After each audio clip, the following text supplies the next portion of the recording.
bagaimana kabarnya? Sehat semuanya? Alhamdulillah, luar biasa, tetap semangat. Nah, oke anak-anak, sebelum pelajaran hari ini dimulai, kita berdoa dulu sama-sama ya. Silakan ketua kelas dipimpin doanya. Ya, kita berdoa dulu. Amin. Alhamdulillah, kita sudah berdoa. Sekarang Bapak minta kalian lihat kanan dan kiri kalian. Coba cek di sebelah temannya, siapa kira-kira yang tidak masuk. Hadir semuanya?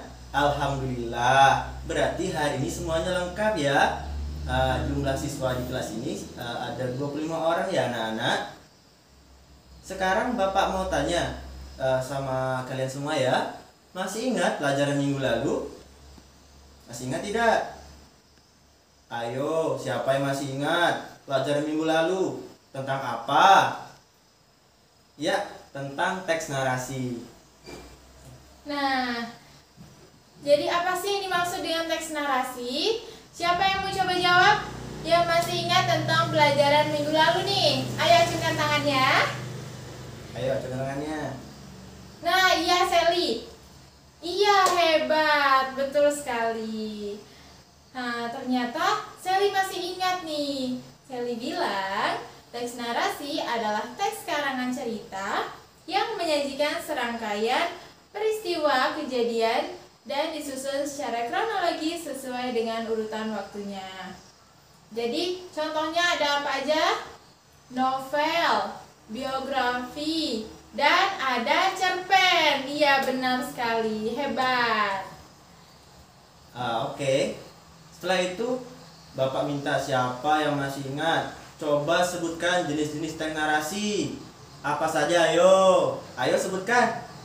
Ya, benar sekali. Yang pertama ada teks informatif. Nah, coba lagi apalagi yang kedua? Teks apa? Teks artistik. Ya, benar sekali Sally. Terakhir yang ketiga, ayo siapa yang tahu? Apa? Ya, benar, ada teks sugestif. Betul sekali.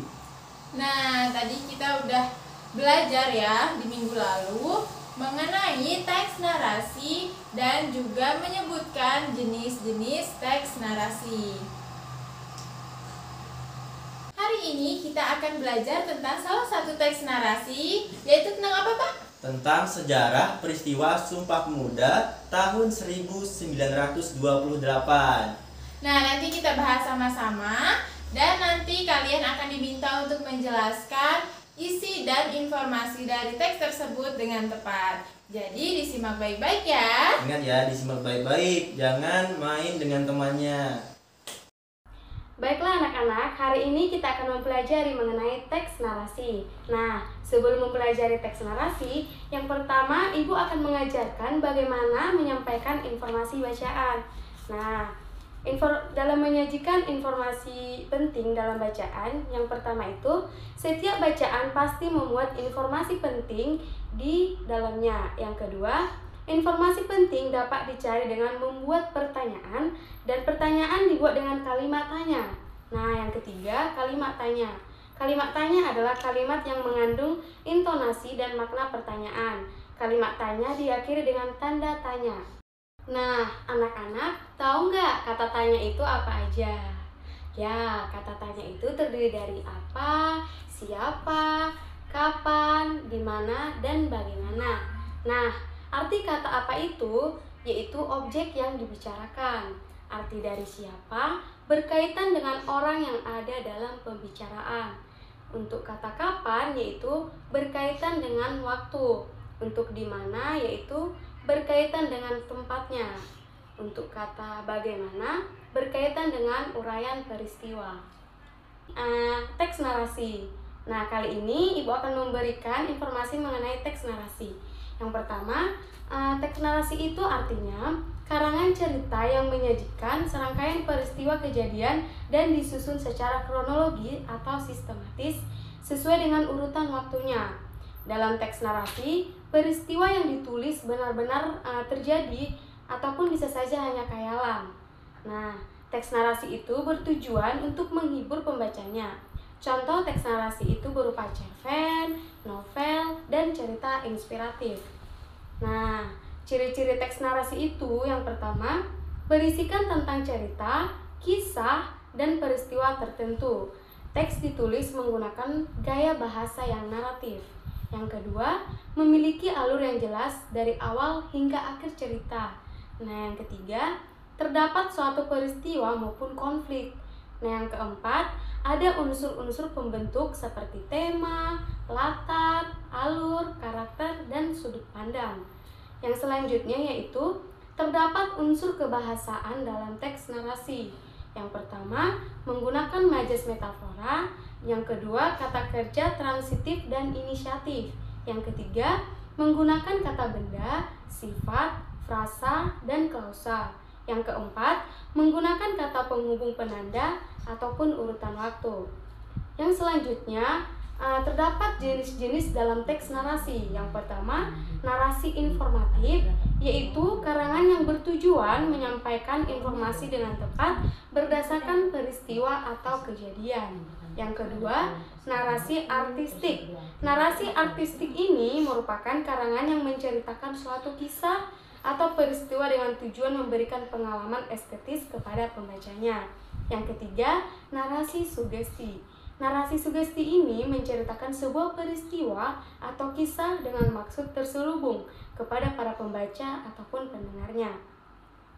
Adapun struktur teks narasi itu yang pertama, orientasi, komplikasi, resolusi, dan reorientasi. Nah, anak-anak, orientasi ini dimaksudkan yaitu berisikan waktu, tempat, tokoh, serta watak dari setiap tokohnya.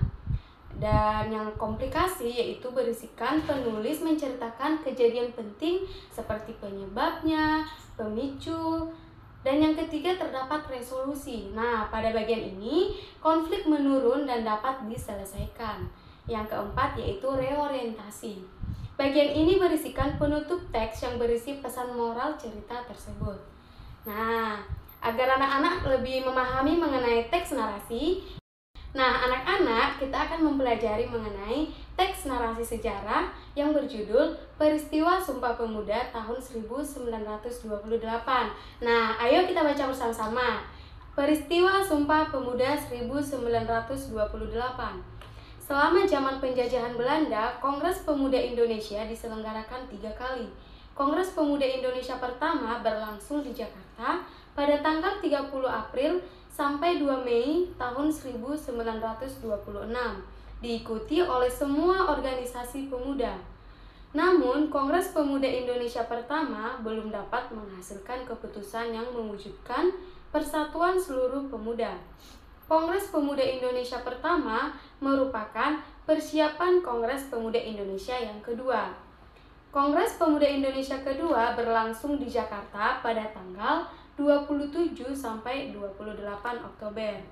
Pusat penyelenggaraan Kongres Pemuda tersebut di Gedung Indonesia di klub di Jalan Kramat Raya 106. Tetapi keseluruhan sidang diselenggarakan di 3 tempat.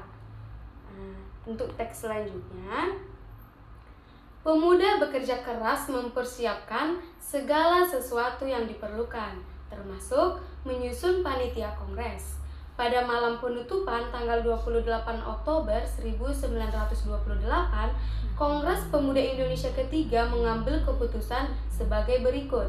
Yang pertama, menerima lagu Indonesia Raya ciptaan W.R. Supratman sebagai lagu kebangsaan Indonesia. Kedua, menerima Sang Merah Putih sebagai bendera Indonesia. Ketiga, semua organisasi pemuda disebut menjadi satu dengan nama Indonesia Muda atau berwatak nasional dalam arti luas. Dan yang keempat, diikrarkannya Sumpah Pemuda oleh semua wakil pemuda yang hadir. Nah, anak-anak, selanjutnya kita akan membaca isi ikrar Sumpah Pemuda. Sumpah Pemuda. Pertama, kami putra dan putri Indonesia mengaku bertumpah darah yang satu, tanah air Indonesia. Kedua, kami putra dan putri Indonesia mengaku berbangsa satu, bangsa Indonesia. Ketiga, kami putra dan putri Indonesia menjunjung bahasa persatuan, bahasa Indonesia. Nah, selanjutnya kita akan menemukan kosakata baku dan tidak baku pada bacaan yang berjudul Peristiwa Sumpah Pemuda 1928. Kemudian, carilah arti katanya di Kamus Besar Bahasa Indonesia.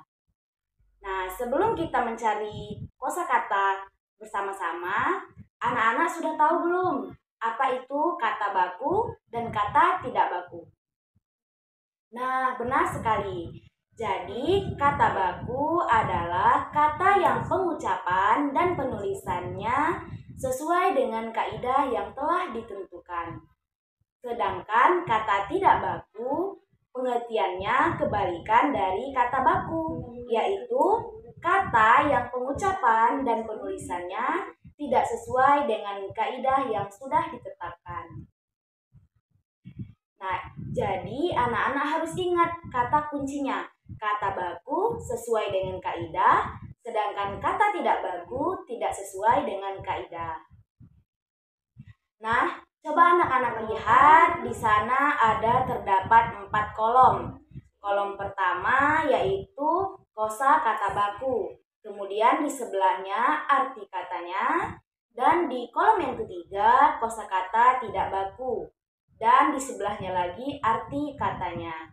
Jadi anak-anak, setelah kalian mencari kosakata baku dan tidak baku pada teks tersebut, lalu kosakatanya kalian masukkan sesuai dengan kolom tersebut.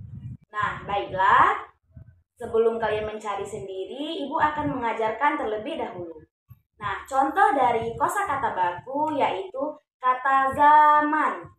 Di dalam Kamus Besar Bahasa Indonesia, arti dari kata zaman yaitu jangka waktu yang panjang atau pendek yang menandai sesuatu atau bisa disebut dengan masa. Nah, selanjutnya ada contoh kata yang tidak baku, yaitu zaman. Nah, di dalam Kamus Besar Bahasa Indonesia tidak ada arti dari kata zaman ini. Baiklah, selanjutnya anak-anak akan menjawab pertanyaan sesuai dengan teks narasi yang sudah kalian baca tadi. Nah, anak-anak, selanjutnya kita akan membahas tentang menyampaikan informasi bacaan. Untuk menyampaikan informasi suatu bacaan, kita dapat membuat peta pikiran dan tabel KW. Tabel KW yaitu Now what do you do to now? Nah, yang pertama, peta pikiran. Untuk menyampaikan informasi suatu bacaan dapat dengan cara membuat peta pikiran. Anak-anak, sebelum kalian membuat peta pikiran, kalian perlu menyimpulkan isi bacaan terlebih dahulu. Selanjutnya, kalian menyimpulkan berarti mencari intisari dari suatu bacaan tersebut. Menyimpulkan dapat dilakukan dengan cara membaca dengan seksama, mencari kata penting, kemudian menggabungkan kalimat simpulan menjadi suatu simpulan bacaan. Yang kedua yaitu tabel KW. Now what do you do to now? Nah, yang pertama, selain dengan cara peta pikiran, kalian dapat menyampaikan informasi dilakukan dengan membuat tabel KW. Tabel KW adalah tabel yang terdiri dari 2 kolom. Tabel kanan untuk yang telah diketahui dan tabel kiri untuk yang ingin diketahui lebih lanjut. Baiklah, pembelajaran hari ini sudah berakhir. Siapa yang bisa menyimpulkan pembelajaran hari ini? Ayo angkat tangan. Ya, Bonbon. Benar sekali. Isi dari teks narasi sejarah peristiwa Sumpah Pemuda tahun 1928 adalah mengenai latar belakang tersusunnya isi Sumpah Pemuda oleh pemuda-pemudi dari kelompok pelajar Indonesia. Dari peristiwa sejarah Sumpah Pemuda tadi, kita bisa mengetahui bahwa ketika para pemuda bersatu, maka kekompakan itu dapat menjadi sebuah kekuatan bersama untuk mengubah dunia. Setelah kita belajar dan mengetahui sejarah Sumpah Pemuda, Bapak, Harap pelajaran ini dapat memperkuat rasa nasionalisme kita semua dan memperteguh semangat persatuan Indonesia. Nah, baiklah, pembelajaran kita sudah berakhir. Silakan ketua kelas dipimpin doa ya.